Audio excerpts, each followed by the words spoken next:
លើគេថានៅសៀមរាបបុកមិនឆ្ងាញ់អ្នកគ្នាតោះតែមើលពីរបៀបធ្វើរបស់ខ្ញុំបាទតើឆ្ងាញ់ដូចគេថាដែរអត់រីករាយទស្សនានៅក្នុងវីដេអូគ្រាន់តែឃើញក្បាលវីដេអូក៏ដឹងតែខ្ញុំបុកមិននឹងតែឆ្ងាញ់តែម្ដងហើយនេះគឺជាម្ទេសមួយតំណោតដែលជាមួយនឹងខ្ទឹមចុះហើយនឹងរំដេងអ្នកទាំងអស់គ្នាហើយខ្ញុំយកវាទៅដុតជាមួយនឹងភ្លើងហើយសម្រាប់មិនរបស់ខ្ញុំគឺថាខ្ញុំ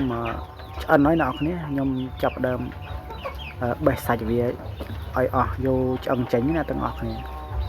យើងបេះវាយើងជ្រាកវាជាលក្ខណៈទូចដើម្បីឲ្យងាយស្រួលយកទៅបុកជាមួយនឹងរបស់យើងតែម្ដងថ្ងៃនេះ review ម្ហូបនៅក្នុងទ្រុងមិនតែម្ដងហើយនៅពេលនេះសាច់មិនរបស់ខ្ញុំបានបេះរួចរាល់ហើយទៅមើលបន្លែរបស់ខ្ញុំបាទមានសណ្តែកគួរហើយខ្ញុំមានស្វាយអ្នកគ្នាមានជីសពមុខហើយមានប្រហុកអ្នកគ្នាហើយនឹងខ្ទឹមដែលខ្ញុំដុតមិញគ្រឿងដែលខ្ញុំដុតមិញហើយយើងចាប់ដើមបុកវាតែម្ដងទៅជាដំបូងខ្ញុំដាក់ប្រហុកចូលមួយដុំបាទជាមួយនឹងគ្រឿងដែលខ្ញុំបុកមុននេះ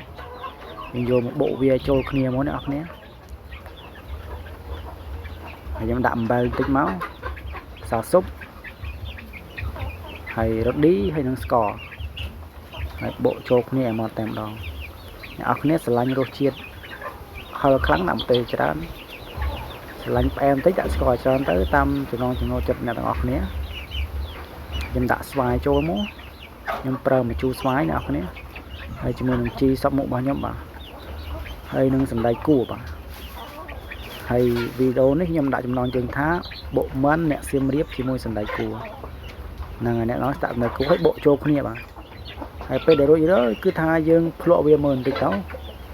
ថារសជាតិវាទទួលយកបានអីអត់បើថាខ្វះស្ករយើងថែមស្ករណាអ្នកគ្នាខ្ញុំអត់សូវមានគ្រឿងច្រើនទេបុកមិនងាយស្រួលងាយធ្វើហើយបើបានអាជាក់ទៀតមកដាក់មកដឹងតែអេមតែម្ដងជាមួយនឹងឧទាហរណ៍ថា sunset ពេលល្ងាចថ្ងៃលិចណាអ្នកគ្នាយើងបានអាជាក់មកអ្នកគ្នាក្រេបមើលថ្ងៃលិចនៅតាមវាស្រែអេមតែម្ដងបាទវីដេអូនេះដែរបាទកុំភ្លេចចុច subscribe channel របស់ខ្ញុំម្នាក់មួយផងគ្រាន់តែខ្ញុំ review វីដេអូខ្លួនឯងស្រក់ទិញវត្តបាត់ហើយអ្នកគ្នាហើយពួកម៉ែបងប្អូនអ៊ំពូមេងអ្នកគ្នាបាទចង់ឲ្យខ្ញុំធ្វើវីដេអូធ្វើម្ហូបផ្សេងបាទខ្ញុំជួយ comment នៅខាងក្រោមវីដេអូផងបាទដើម្បីឲ្យខ្ញុំរនឹកបានធ្វើវីដេអូពីម្ហូបផ្សេងបាទដល់ពេលនេះខ្ញុំរនឹកខ្លួនឯងខ្ញុំនឹងអត់នឹកឃើញថាធ្វើមុខម្ហូបអ្វីទេបាទតែបើអ្នកនរគ្នាជួយ recommend នៅក្នុង comment ខាងក្រោមចាចង់ឲ្យខ្ញុំធ្វើមុខម្ហូបអី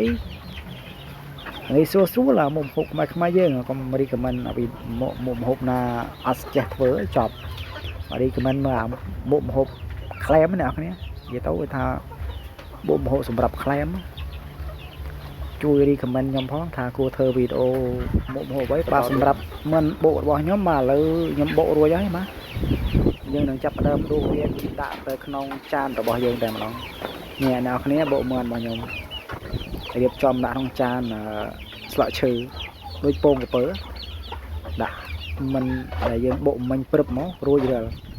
បាទឥឡូវយើង review វាបន្តិចទៅហើយទៀតយើងនឹងភ្លក់ឲ្យអ្នកនរគ្នាអានេះគេហៅបុកមិនសណ្តែកគួរបាទកសក់បាទហើយទៀតចាប់ផ្ដើមភ្លក់ខ្លួនឯងតែម្ដងអ្នកនរគ្នាអរគុណសម្រាប់ការទស្សនាបាទកុំភ្លេចជួយចុច subscribe channel ក៏ដូចជា recommend ធ្វើម្ហូបថ្មីៗនៅក្រោមវីដេអូបាទសូមអរគុណនិងជម្រាបលាបាទ